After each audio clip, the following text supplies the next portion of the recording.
join us in our gathering song.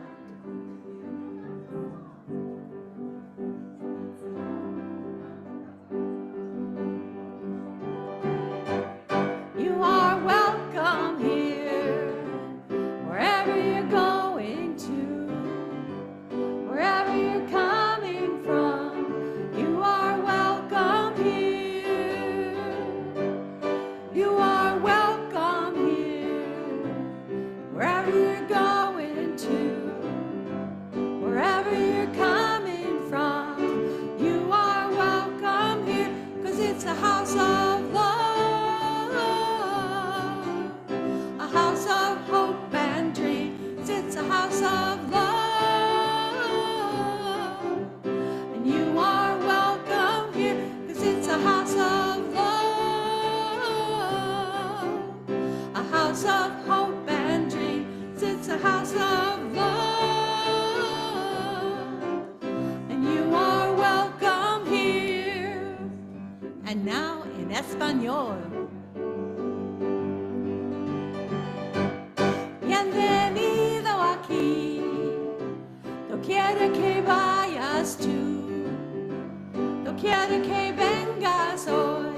Bienvenido aquí, bienvenido aquí, doquiera que vayas tú, doquiera que vengas hoy. Bienvenido aquí, es tu lugar de amor, de sueños, de ilusión. Es tu lugar de amor. Bienvenido aquí, si es un lugar de amor, de sueños, de ilusión. Es tu lugar de amor. Bienvenido aquí.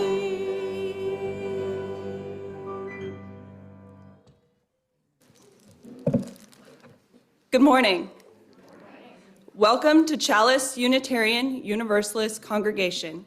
We are a community of diverse beliefs and experiences, nurturing the liberal religious spirit and united by our desire to grow in love and in service.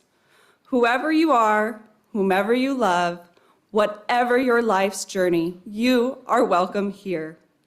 Whether you gather with us every Sunday, once or twice a year, or with us this morning for the first time, we are glad you are here. I am Jessie Striplin, the worship associate today. Our service is led by our minister, Reverend Sharon Wylie. Our worship musician this morning is Tim McKnight. Our song leader is Debbie Street Idell. Our tech team is Hope Campbell, Jake Diock, and we got more back there. And our greeter was Sharon Anderson, and our closer is Victoria Kegel. Welcome to our Sunday worship service. Welcome to those of you here in the chapel. Welcome to those of you watching live using Zoom. For those of us in the chapel, sometimes there are those in any congregation who arrive a little late. We don't want to add stress to their morning by making it hard to find a seat. So please, if you are willing and able, move on down the row to free up seats for these new arrivals. Also, please feel free to wear masks or step outside as needed for your comfort. You can hear what is happening inside while you are outside on the courtyard. We are always delighted to see newcomers joining us in worship. As a newcomer, you might be interested in the groups and activities we offer, which can be found in our email, newsletter, and calendar. Online newcomers will receive an email invitation to join our email list after the service. In-person newcomers, if you haven't already given us your email address when you signed in, please consider sharing it with us before you leave. Our weekly email is the best way to get information about the many groups and activities we offer here at Chalice. Now, let's take a breath together.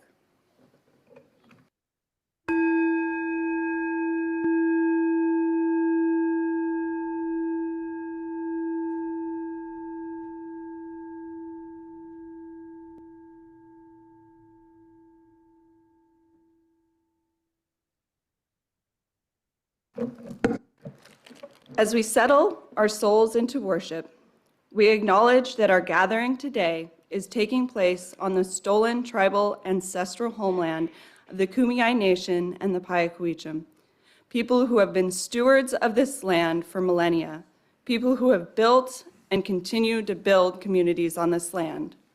We acknowledge our more recent ancestors who established and built into the community here at Chalice. Now we light our chalice, the symbol of our Unitarian Universalist faith. I'd like to invite Jessica Schultz to light our chalice this morning.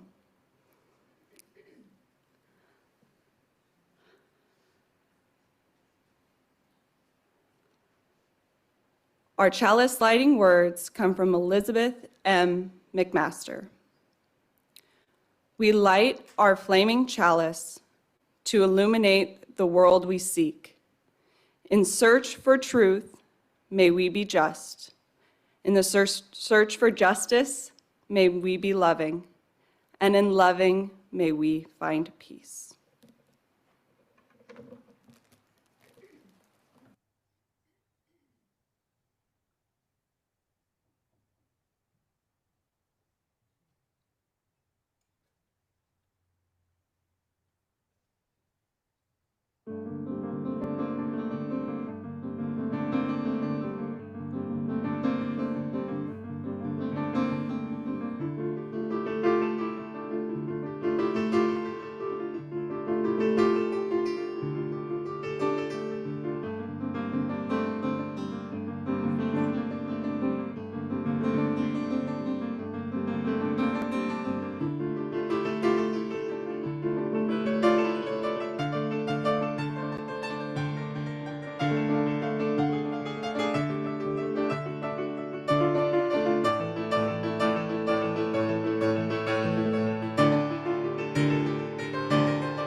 The words of our call to worship come from Unitarian Universalist Andrea Hawkins Camper.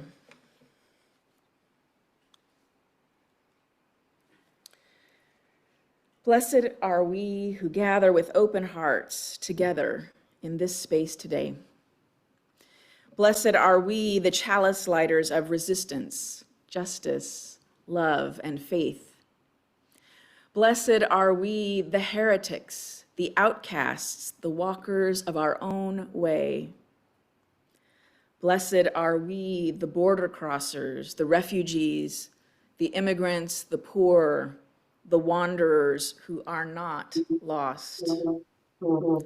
Blessed are we, the transgressors, the trespassers, the passersby, the cause takers, the defiant, the compliant.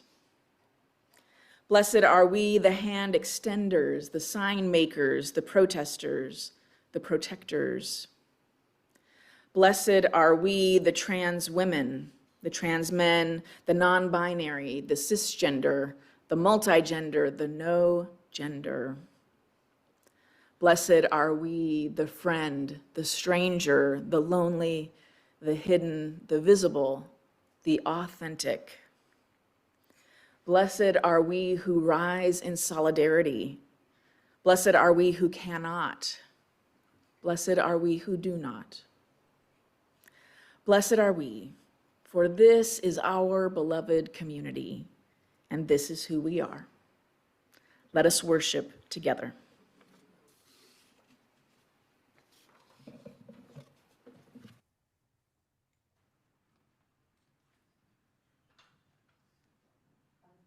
The choir to assume their previous positions.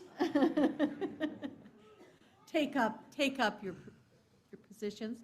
Now, while I explain what's going on, as you know, we've been learning this song over the past month, and now we're going to put it all together. So we're going to divide into 3 sections, and we're going to do it by rows. So columns. We're going to do it by columns. Okay. And by starting at the wall, and for 4 chairs over, we're going to do, that's one section. And then make it 3 rows over. 3 rows over, that's one section. The 2 rows here and the 2 rows here. Okay, column, thank you. 2 columns here and 2 columns here are going to be the melody. Over there, it's going to be the high harmony. Okay.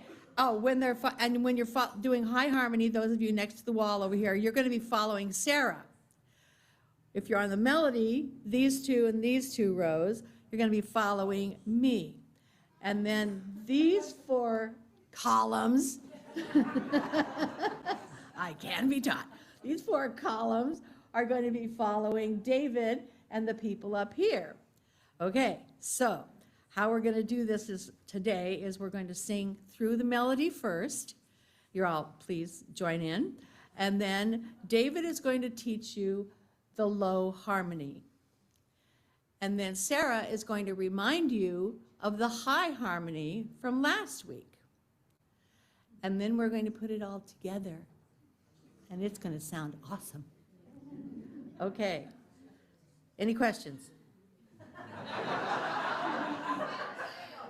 Okay, here we go.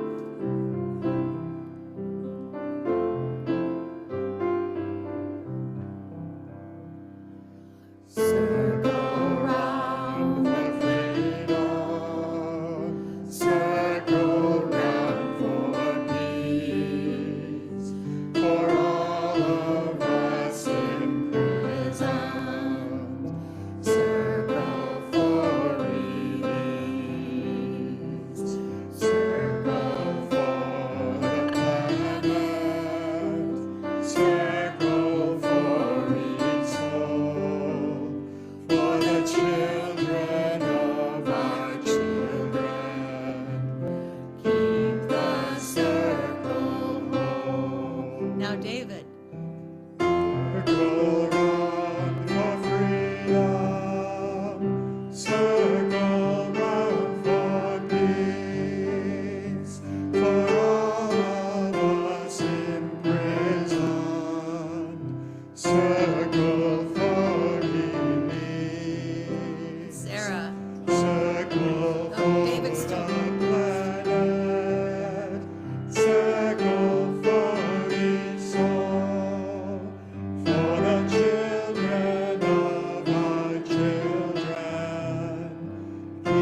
Okay, if you would like to rise in body or spirit, and then we'll sing all together.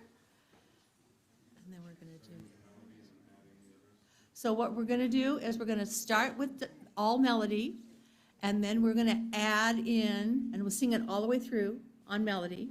Then we're going to add in David and sing it all the way through, and follow these people over here and sing it all the way through. And then we'll add in the high harmony with Sarah and sing it all the way through. Okay? All right.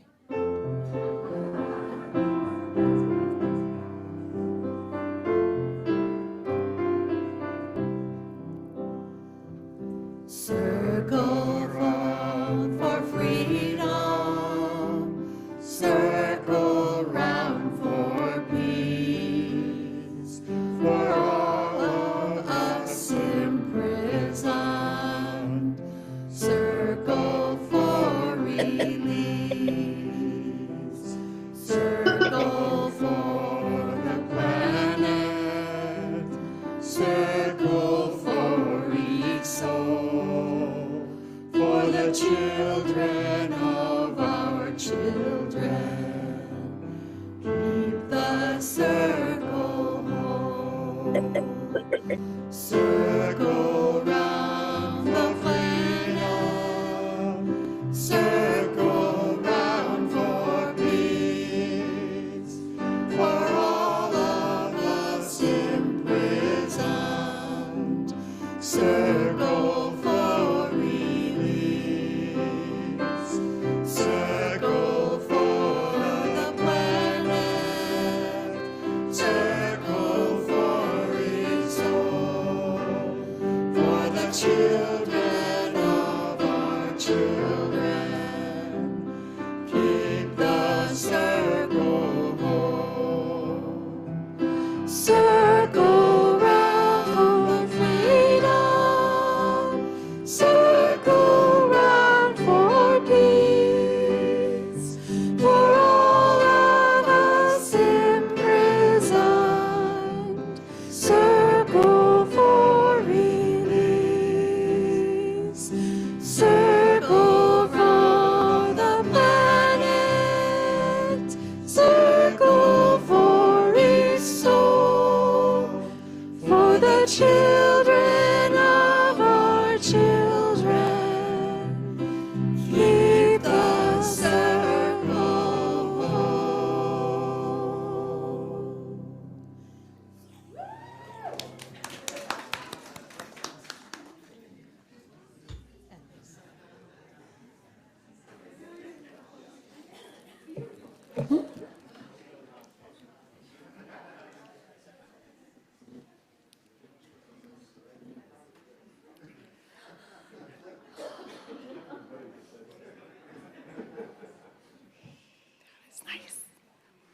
Our Sunday worship is the shared spiritual practice of our community. We tend to the congregation during this time by sharing and honoring our joys and sorrows. Here in the chapel, you are welcome to write your joy or sorrow onto a candle card, which will be collected from you. Online, please write your joy or sorrow, including your name, into the chat box. These joys and sorrows will be spoken out loud. Then we will remove this part of the service from the recording that goes on our YouTube channel. So this sharing won't be publicly available online. If you would like to send Reverend Sharon a confidential note about your joy or sorrow, or to make a prayer request, please email her.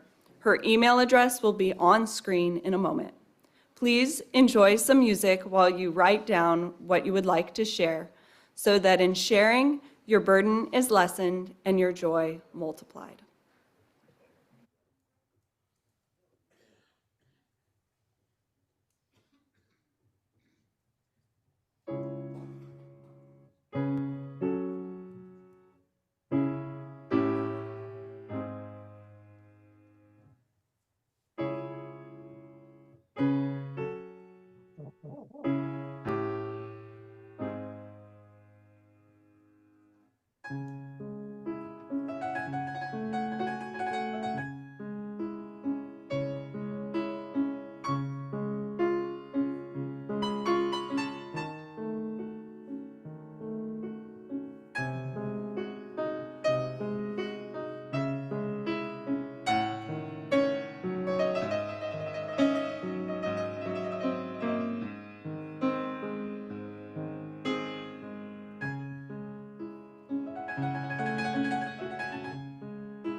Who's lighting our candles? Oh, okay. Let's start with 1, 2, 3, 4. We're going to go ahead and light 5 candles of joy for the rain. So those come from Miriam online, Dahlia, Jeff Hayes, John Ressler, and Kitty Perry. Rain, rain, rain. Rain at last. Joy for the rain to put out the fires. Later we will pray for not too much rain. Yeah.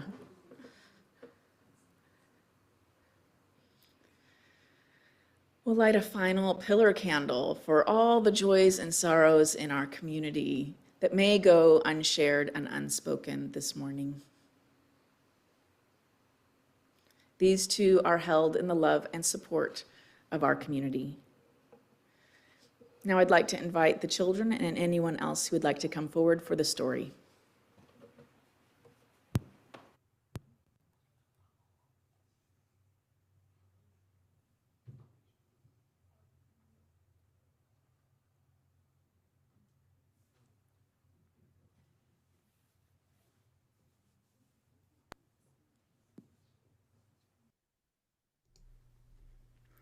Our story is called Good People Everywhere, written by Linnea Gillen and illustrated by Christina Swarner.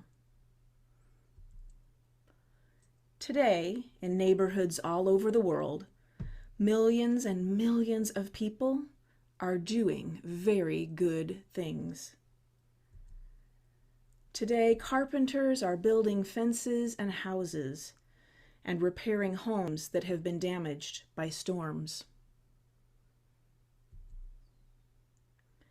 Today, moms and dads are cooking dinners for their families, and cooks are working in kitchens, making meals for people who don't have homes. Doctors and midwives are delivering babies and gently passing them into the eager arms of their parents. Teachers are teaching math, spelling, and reading skills. Musicians are opening their hearts and playing beautiful music. And dancers are leaping across dance floors, practicing performances that will someday bring joy to their friends, their families, and their communities. Today, people are planting seeds, picking fruits and vegetables,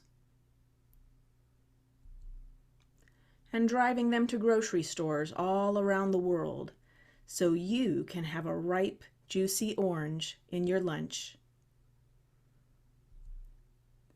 Today, a child is trying her very best to do well on her science test. And a teenage boy is helping a young child who is sad and lonely. Today, a first-grade boy is helping a friend who has a skinned knee.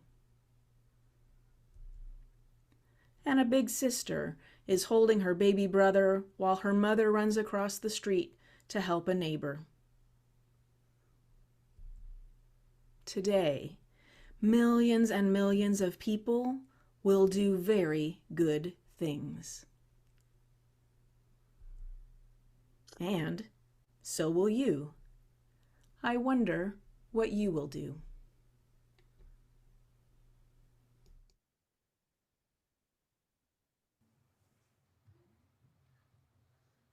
Please join us in singing the children out to their classes.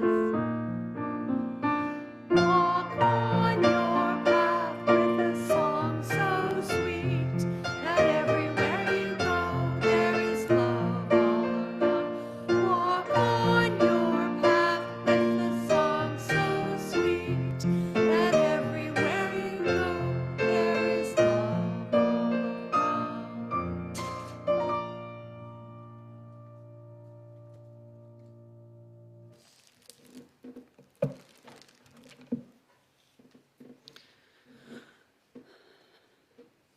This past Tuesday was the inaugural prayer service attended by President Trump and many other newsmakers. The service was led by Right Reverend Marianne Budde, the Episcopal Bishop of Washington. She made news by pleading with the president to show mercy to immigrants and LGBTQ people. That plea was part of her sermon calling for national unity. This morning's reading is excerpts from the rest of the sermon, not some of what did not make the news. As a country, we have gathered this morning to pray for unity as a people and a nation, not for agreement, political or otherwise, but for the kind of unity that fosters community across diversity and division, a unity that serves the common good. Unity in this sense is a threshold requirement for people to live in freedom and together in a free society. It is the solid rock, as Jesus said in this case, upon which to build a nation. It is not conformity, it is not victory, it is not polite weariness or passive passivity born of exhaustion. Unity is not partisan. Rather, unity is a way of being with one another, that it encompasses and respects our differences, that teaches us to hold multiple perspectives and life experiences as valid and worthy of respect, that enables us in our communities and in the halls of power to genuinely care for one another, even when we disagree. Those across our country who dedicate their lives or who volunteer to help others in times of natural disaster, often at great risk to themselves, never ask those they are helping for whom they voted in the past election or what positions they hold on a particular issue. And we are at our best when we follow their example. And so, what are they? The foundations of unity. Drawing from our sacred traditions and texts, let me suggest that there are at least three. The first foundation for unity is honoring the inherent dignity of every human being. In public discourse, honoring each other's dignity means refusing to mock or discount or demonize those with whom we differ. Choosing instead to respectfully debate our differences, and whenever possible, to seek common ground. And if common ground is not possible, dignity demands that we remain true to our convictions without contempt for those who hold convictions of their own. The second foundation for unity is honesty in both private conversation and public discourse. If we're not willing to be honest, there's no use in praying for unity because our actions work against the prayers themselves. We might, for a time, experience a false sense of unity among some, but not the sturdier, broader unity that we need to address the challenges we face. Now, to be fair, we don't always know where the truth lies, and there's a lot of working against the truth now. There's a lot working against the truth now. But when we do know, when we know what is true, it's incumbent upon us to speak the truth, even when, especially when, it costs us. The third and last foundation I'll mention today, a foundation for unity, is humility, which we all need because we are all fallible human beings. We make mistakes. We say and do things we later regret. We have our blind spots and our biases, and perhaps we are most dangerous to ourselves and others when we are persuaded without a doubt that we are absolutely right and someone else is absolutely wrong. Because then we are just a few steps from labeling ourselves as the good people versus the bad people. And the truth is that we are all people. We are both capable of good and bad.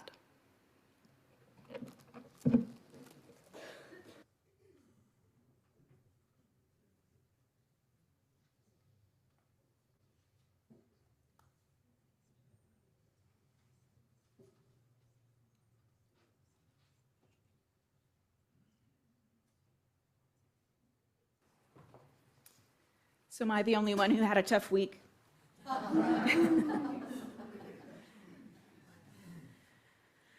I preached some weeks ago about being intentional about how and where we take in the news and considering how often we're on social media and what it feels like to be on social media. And the next week, our affiliate minister, Reverend Arvid, suggested we consider breaking up with Donald Trump and letting go of that relationship. And I was doing okay this week, taking my advice and his advice, until Wednesday, when news about Reverend Buddy's sermon was filling up my feed, and I was pulled in because it's about religion, and I listened to her full sermon, and it was great to be with other religious liberals feeling righteous together and reading the shock and dismay of, I don't know, people who never heard of Jesus, I guess. And, by Friday was realizing, like, I've been sucked in and I don't feel good. And, I need to back up and stay off. So I offered the first confession of having, these are, for me, for many of us, I think these are muscles that need to get stronger. And unfortunately, we're going to have plenty of time to work on it. I'm preaching a sermon series this year on Unitarian Universalist theologies and reflecting on some of the traditional questions, theological questions, and what our reflections and responses can be as a pluralistic faith. That can be challenging. But today's service, which I scheduled a while ago, is about salvation. That branch of theology is called soteriology, S-O-T-E-R-O-I-O-L-O-G-Y. And when we think about salvation, sort of the two questions to grapple with is, what is it we need saving from? And then how are we saved? And so it's in this aspect of theological questions that the idea of hell can come up. So, I thought, it's cute to name the service, What Fresh Hell Is This? And I wasn't thinking about it being the first Sunday after the inauguration. So I'll always remember that this service this day was called What Fresh Hell Is This? If you don't know, that phrasing comes from the writer Dorothy Parker, who was said to, when someone knocked on her door, would say, "What fresh hell can this be?"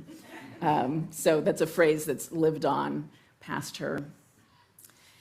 I expect many of us will associate just the idea of salvation on its own with Christianity.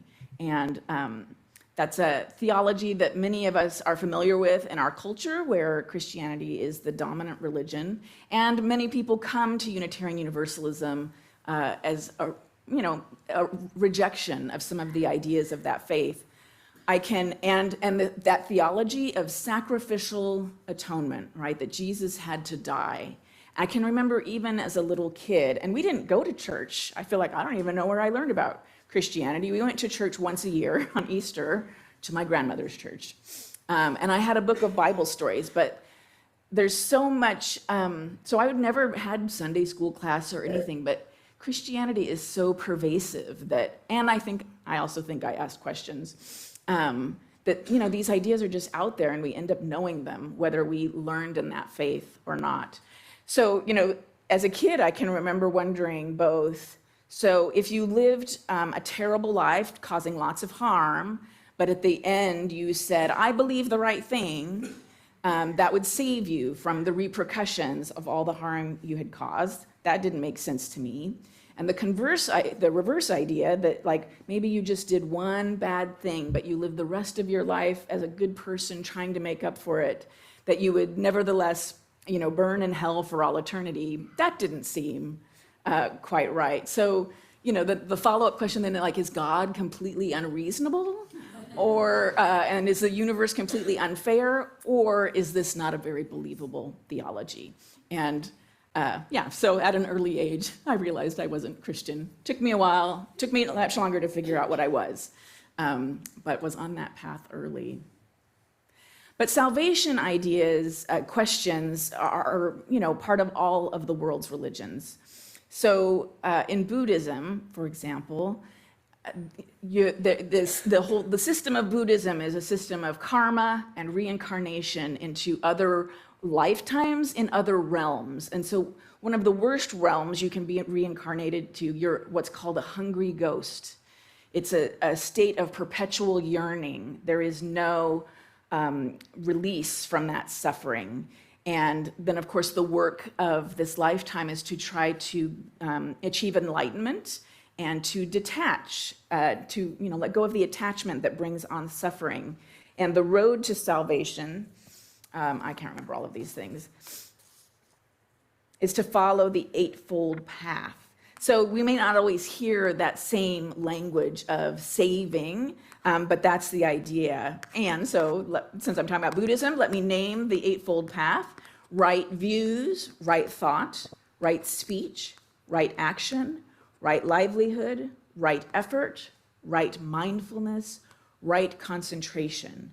These are combinations of actions and spiritual practice. So we're going to hear, at least in the religions I talk about this morning, that at least as we understand that sacrificial theology of Christianity, it's a lot about believing the right thing. And what we're going to see in more commonly in other religions is that it's practices that are the path to salvation. Judaism does not have a concept of hell at all. And Judaism is much more concerned with the community. The community is at risk when it is out of covenant with God. In Judaism, the covenant with God is so important. There's two main ways to break covenant: to worship other gods, which can include forgetting the terms of the covenant with God, or to show injustice to the less fortunate. It's one of the great transgressions. The salvation of the individual is tied to the salvation of the community, and that salvation is achieved through action, the observance of Jewish rituals, and the commitment to justice seeking. And we're particularly aware in our community, because we observe it every year, the annual ritual of asking for forgiveness, offering forgiveness to people. It's those kinds of rituals that are part of that covenant with God. And then in Islam, you may be familiar with the 5 pillars of Islam. Those are the practices that are part of living a right life. And Islam explicitly teaches that it matters less what you believe as long as you follow the pillars. Belief in God is secondary to the requirement to profess your belief, because that's one of the pillars. So the pillars are to profess your faith, to pray, to give to charity, to fast during Ramadan, and to make pilgrimage to Mecca when you can. So, those are how some of those ideas play out. When I preached on this, this is a rich question for us, and we're going to embark on a group project here in a minute. Because here we are at the end of this terrible week, and I think that, these questions are alive for us. What do we need saving from? And how will we save ourselves? This is huge stuff.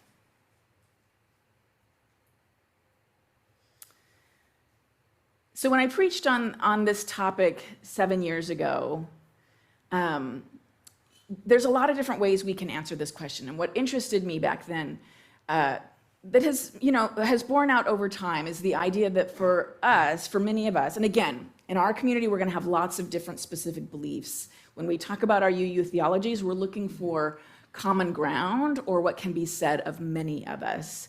So I zeroed in on the idea that for us, well, certainly that hell is something that humans create and we live out here on earth in this lifetime. It's not, UUs are very disinterested in the afterlife particularly compared to Christianity. So that we create hell here on earth for each other. And I think for us, having good choices is really critical to living a good life, and that our justice work is around seeking for everyone to have good choices, to be able to be self-determining. I'm not sure that's how we'd answer that question this week. I think it holds up, but I think this is a good time to ask, what do we need saving from? So I'm asking you to call out, and let me get our iPad.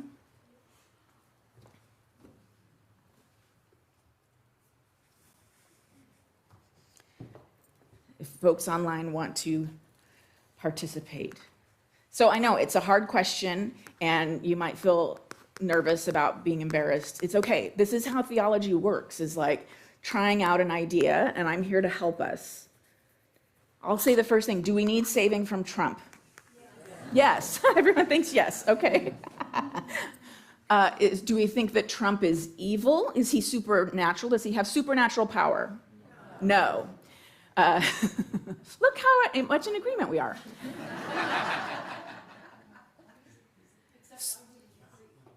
Okay, yeah, that's okay. We're going to have individual opinions. And so, that is why, I want to encourage us to have some of these conversations. I know it feels so much more comfortable to talk about, the weather. But yeah, we're going to have lots of different ideas as we get farther along. So is there something you want to share about that, or you just want to say you aren't all on board? We don't need saving from an individual. Okay, we don't need saving from an individual. Phil? Same thing. It's the enablers of Trump. It's the enabler, right? Half the country voted for Trump. Okay, 77 million people voted for Trump. I know how many because I've put it on my wall to comfort myself that it may be 77 million, but more people voted not for Trump.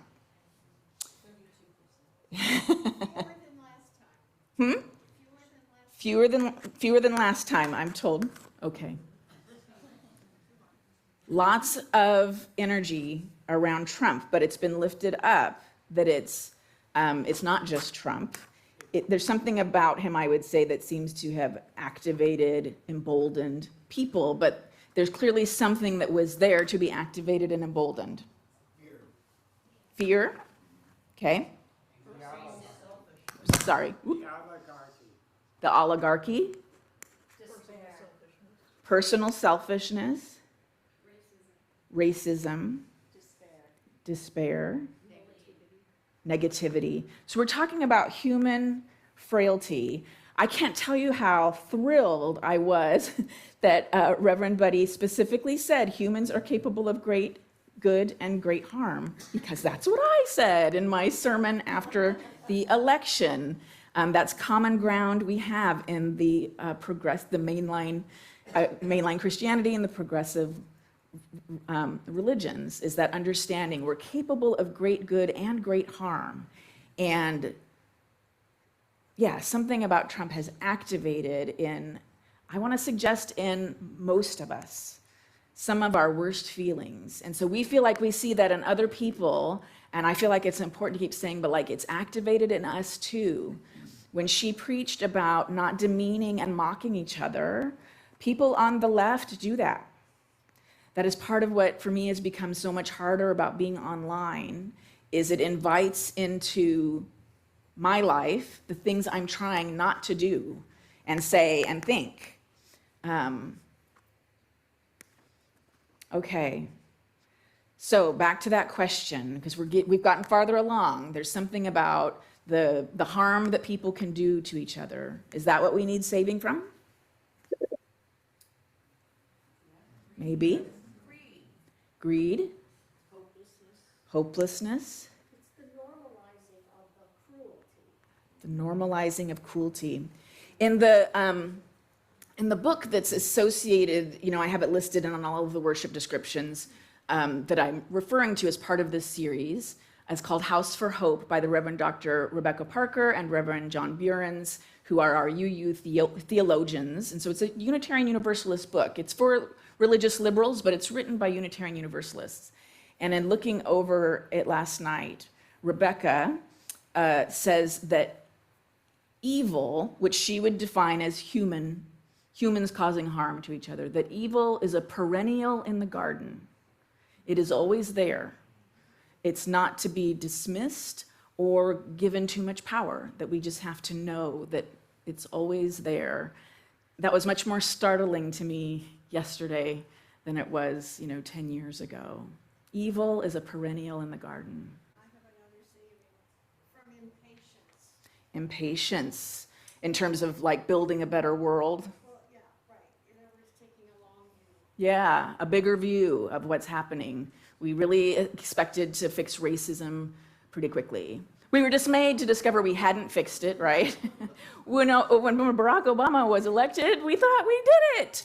And boy, the backlash to that just goes on and on.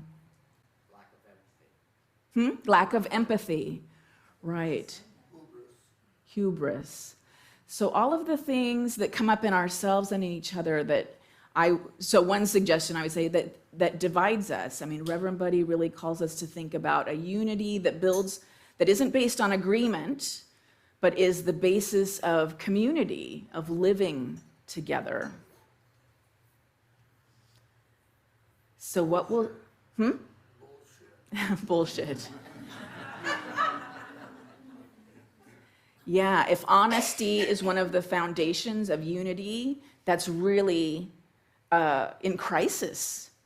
I would say, in reflecting on the past week, I was grateful to have time with a colleague on Friday, and we're in different parts of the country, and but we felt like we were hearing online not just fear, but like a frenzy. Fear is fear of a thing. Like I know someone who's here undocumented with her children born as American citizens, and her fear is something real. I feel like a lot of what I felt and saw online was just this week, and there was a lot of misinformation. So there's parts of the country where ICE raids were being reported, and that was not happening. And so this is really, it has always been, but it's a time to be extra cautious about how can we keep in touch with what's true and real. So I did want to share, as an example of that, after the election,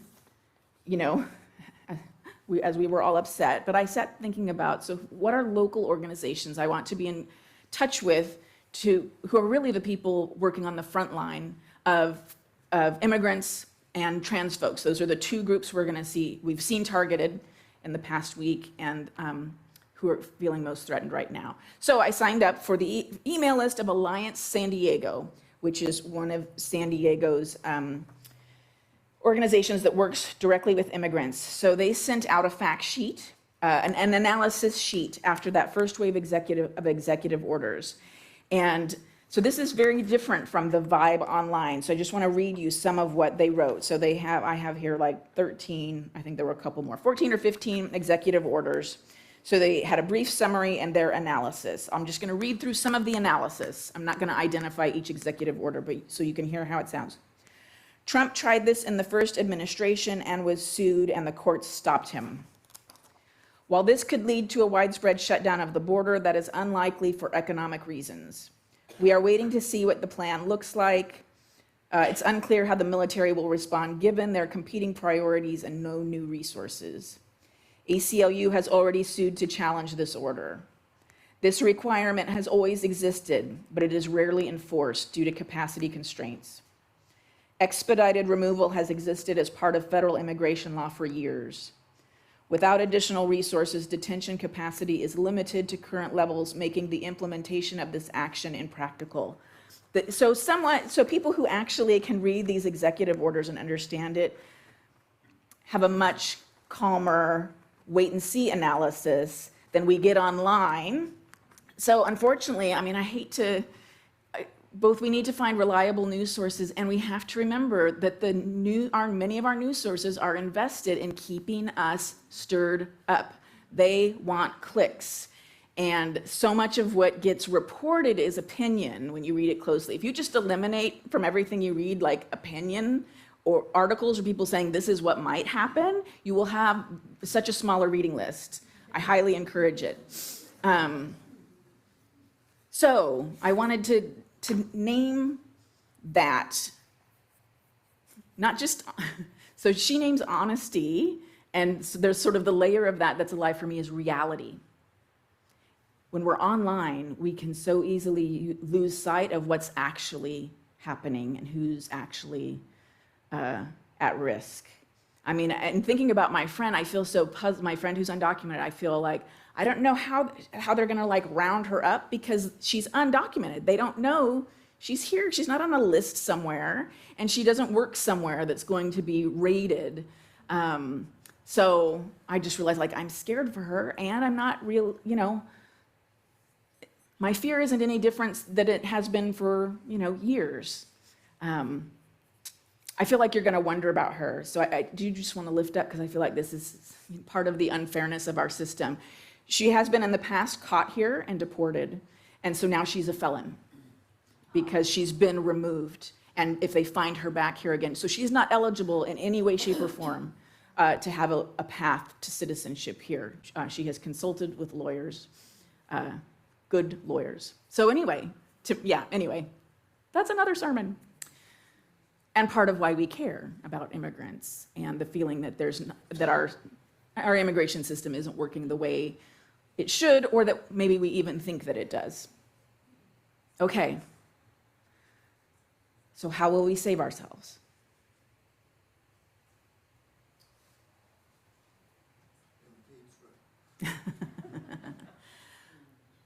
He said impeachment. So legal. We may reach the limits of what we can do legally. I feel like we're going to find out. What else? So, but taking action we can take is what I would say. That's right, staying calm. We are not going to solve these problems spinning in circles on social media. Community. And finding joy. Just coming together this morning feels so good. And being together in person, I know our folks online are glad to be together this way, and we're glad to have them here this way, but I want to lift up that I think there's an extra level of grounding that we find when we can be in a room with other human beings. And so if it's not getting here on Sunday morning, hopefully there are other connections people have in their lives. Like I said, talking with a colleague Friday morning was just such a comfort and was really grounding and centering. Taking action, doing what we can do, and trying to stay clear-sighted about that. Seeking historical perspective, and we have such wonderful historians helping with that.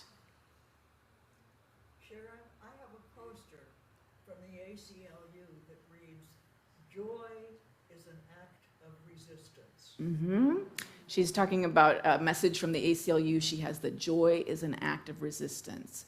Our staying together and strengthening our connections to each other, to other circles of community we have, is an act of resistance. Like, I was reminded this morning that this feeling of overwhelm and, this barrage of news and things happening overnight is part of, I don't know how explicit a strategy it is, but it's certainly an effective strategy, right? It immobilizes us. We get like, I can't do anything. And the more we can disconnect from that. So staying grounded, staying clear-eyed, taking actions that make a difference that we can find. You were talking about a savior. We need a political savior in the Democratic Party. Do we need a political savior in the Democratic Party? I can understand the wishing for that. Someone who could help mobilize and inspire us, and we may not get that. I thought we had. Yeah, heartbreaking. We thought we had that leader, and she didn't win. Yeah.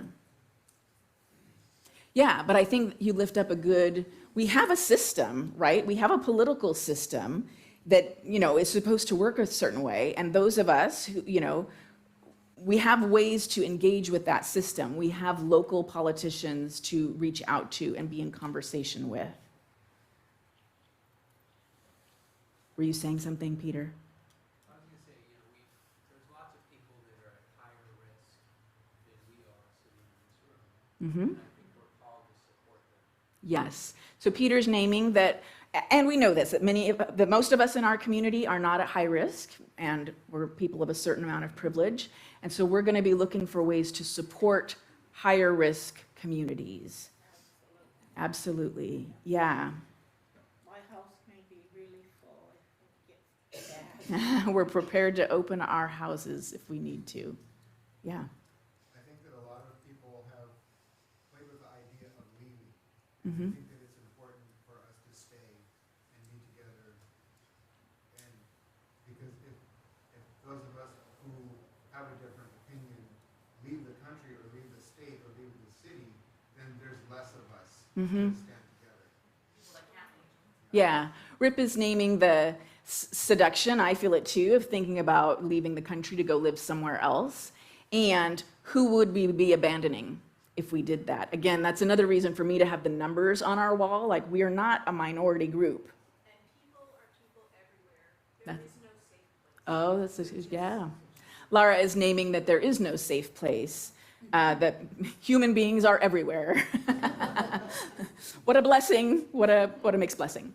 But yeah, not only just people, but this very extreme sort of conservative backlash to, the progressivism of modernism and the internet. I view all of it as, such a backlash of like how rapidly things have changed, not just in our lifetime, but you can go back like 5 years, 10 years, 20 years. And, the yearning to go backward is everywhere globally. So we can imagine someone somewhere better, but every country has its challenges. And are we strong enough not to condemn the other and we're quick to accuse others? Right. John asks, are we strong enough to not condemn others with a capital O? And I think for us, the others are, people with a different political perspective, right? When Reverend Buddy talks about the respect we need to have for each other, that's challenging for me. I don't know how it is for you all, but like, it's very different, to move past my own desire to be dismissive, and to demonize and think like, my kindest thing that I think is like, these people are terrible judges of character. Okay, so what if they're not? What if what they're worried about and concerned about is different from mine? Could that be okay? Yeah. I have that same thought sometimes, and then I stop and I realize I was blessed or cursed with this curiosity. So I seek out a lot of information, but many people don't. They have their own little bubble. Mm-hmm. The world they see is very different. Yeah. Yeah. I see the world I see. Jerry talks about being in touch with his curiosity to learn how other people see the world. And it may be very differently than how he sees it or many of us see it, but to stay curious about that instead of condemning that. So what will save us? Encourage more conservative backbone. Encourage more backbone, standing up for our rights, you're saying? Yes. Yes, being clear about what's important to us and working for that.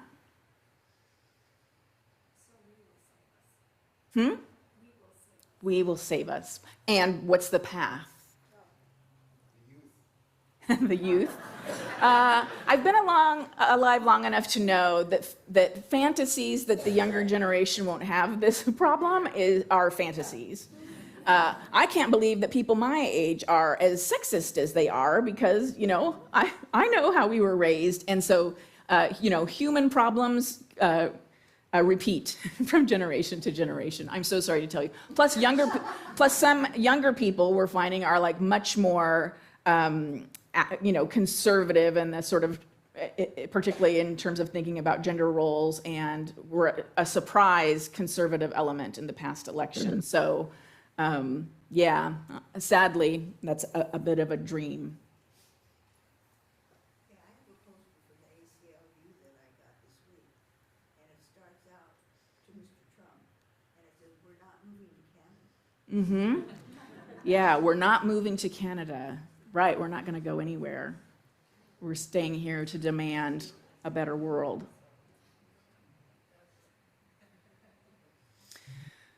So I think some of what we've said is what we need saving from. Is it this simple? What we need saving from is the worst that humans can be, and what will save us is the best that humans can be. Is that where we got? And so our work is to try to be our best selves as much as we can, and it's hard work. Let me testify. It's hard work. I didn't exercise this week. I didn't make meals. I mean, we ate, but friends. This was at my dad's house, so I'm going to blame my dad in the great tradition of people everywhere. But one night for dinner, I had ice cream followed by Cheetos. So, and a glass of water. So, there's going to be days that we're just doing the best that we can. So I've loved this conversation, so I've let it go on quite a while. But this is how theology lives in our lives, and it's important for us to wrestle with. So thank you for wrestling with me this morning, and we will continue to talk about this together. Amen.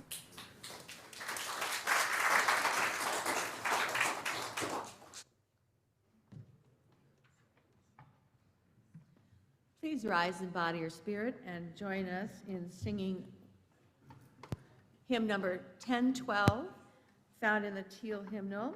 It's "When I Am Frightened."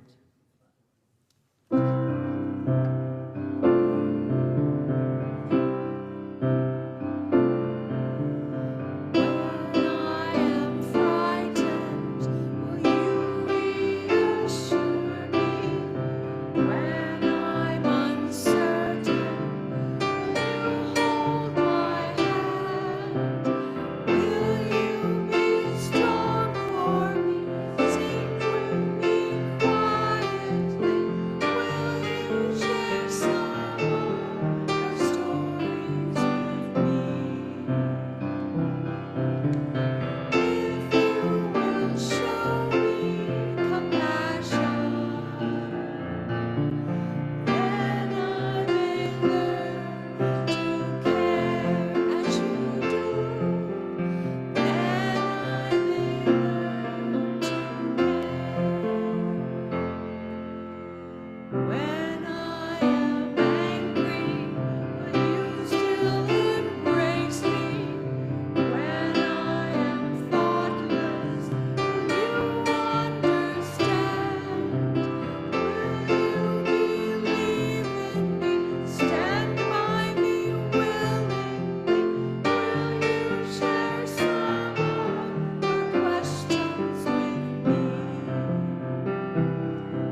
Today is Social Justice Sunday, when we donate our offering to a local organization that makes a difference in our larger community. This month, our offering supports the UUA Disaster Relief Fund. This fund allows the UUA to respond to current disaster needs, as well as to new emergency situations as they arise. We have 2 UU congregations significantly impacted by the LA fires. These 2 congregations, Altadena and Pasadena Troop Memorial Church and Neighborhood Church. Troop is a small congregation with about 100 members. 2 of their staff members and 2 member households have had homes destroyed. 6 households have standing houses that are not livable. Neighborhood Church is a large, mid-size congregation with 17 households with destroyed homes and many more that are unlivable. Their minister estimates that 50% of the congregation is currently displaced. The UUA Disaster Relief Fund is supporting both congregations. The fund disperses grants to UU congregations and recognized UU nonprofit entities. Please text your donation to Chalice. If you haven't texted a donation before, know that when you text the amount, you'll get a reply with a link to follow to enter your card information. If you have already entered this information previously when you've donated, you won't need to enter it again. Please use the word justice after the dollar amount to be clear in your attention. If this donation is meant to be part of your pledge payment, please be sure to indicate the word pledge after the dollar amount. The phone number for text donations will be on screen in a moment.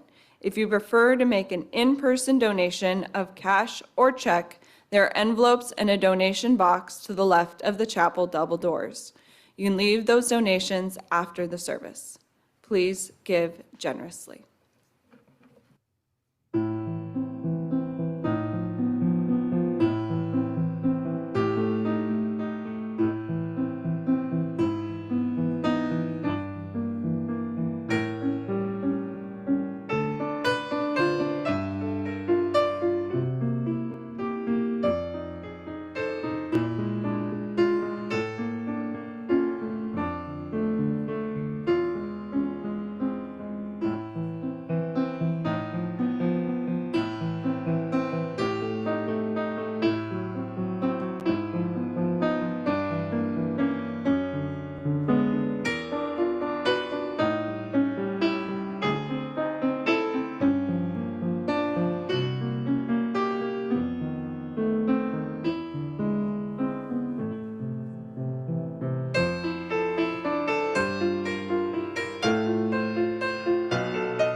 Please join in dedicating our offering with the words of affirmation.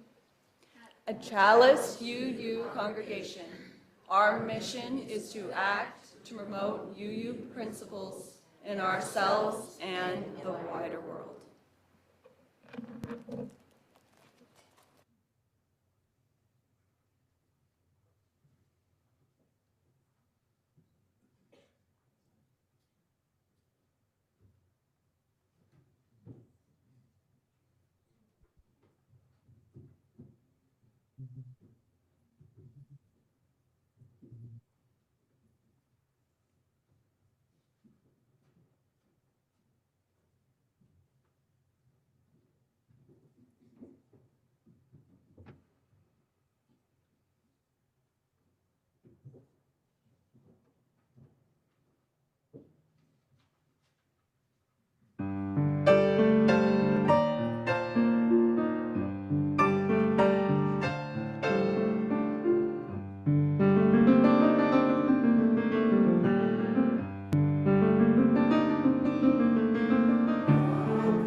Please join me in the spirit of prayer. Gracious and loving God, we come to the close of a difficult week with the promise of more difficult days ahead. Help us find our way again and again to being grounded and centered. Help us strengthen the bonds of community. Prepare us for the times we may be needed, the times our actions will make a positive difference. Help us answer the exhortations of Reverend Buddy. Help us honor the inherent dignity of every human being. Help us be honest. Help us be humble. Spirit of life, we pray our gratitude for the rain this morning. We pray for our collective safety. We pray for this gentle rain to water the land.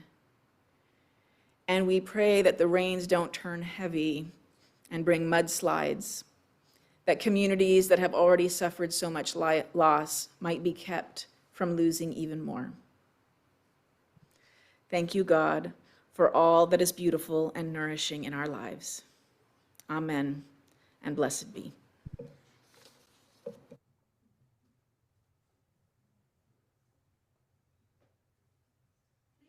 In body or spirit, and sing together hymn number 1015, I Know I Can, found in the Teal hymnal.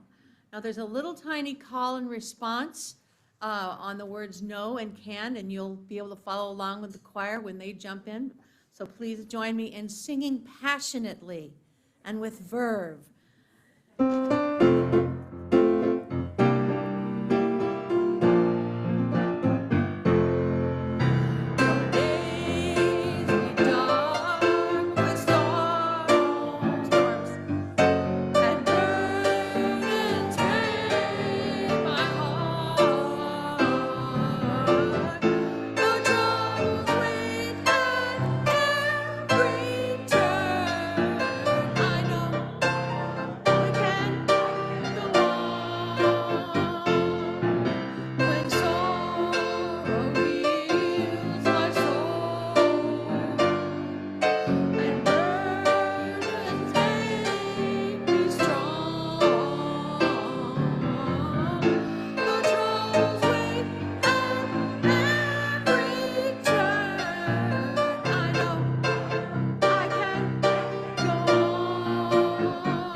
Our closing words come from Rebecca Savage.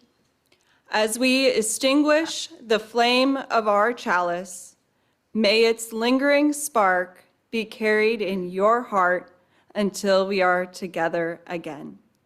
Love and blessings to each of you. You are invited to close our time together by singing the well. After the closing hymn, please return to your seats for a few announcements.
Okay, it's no great surprise that this announcement is on social justice after today's sermon.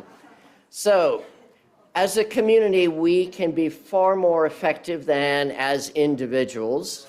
But first, we got to figure out what it is we want to do and how we want to do it. So next Sunday, after the service, after the coffee hour at 12 noon, we're going to have a meeting over in the hub for those who are interested. And we're not going to come up with answers, but we're just going to explore what would be some of the priority areas we might imagine, the kind of activities we're interested in engaging in, and some of the local organizations we might want to partner with. So pizzas will be provided for sustenance, so that's not an excuse. So hopefully we'll see you next Sunday, 12 noon, in the hub. If you have any questions between now and then, see Marshall Fogel in the back or myself. Thank you.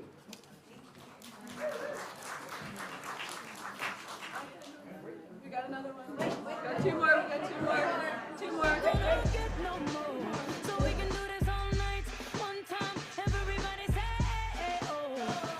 To thank everybody at Chalice that participated in the Sponsor a Family program at Interfaith Community Services last year.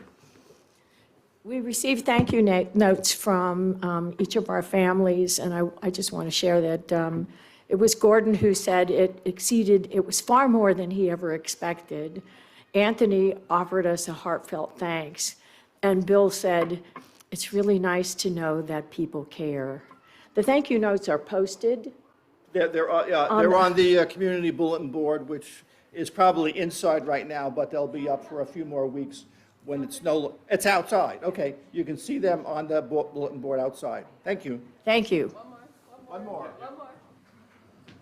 Sorry, I don't mean to keep everybody any longer than we have to. So we are launching a new program over the course of the next year, which is called Soul Intentions.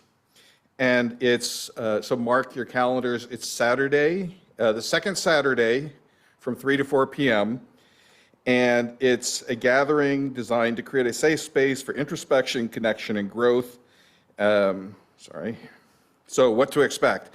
It's a guided intention setting and visualization, meditation, sharing circles, and it'll be here at Chalice the second Saturday. There'll be, of every month, childcare will be provided, and it's something we're going to open up to the public as well. So there'll be more information. There's already been one email out about it, but there'll be more. So thanks very much.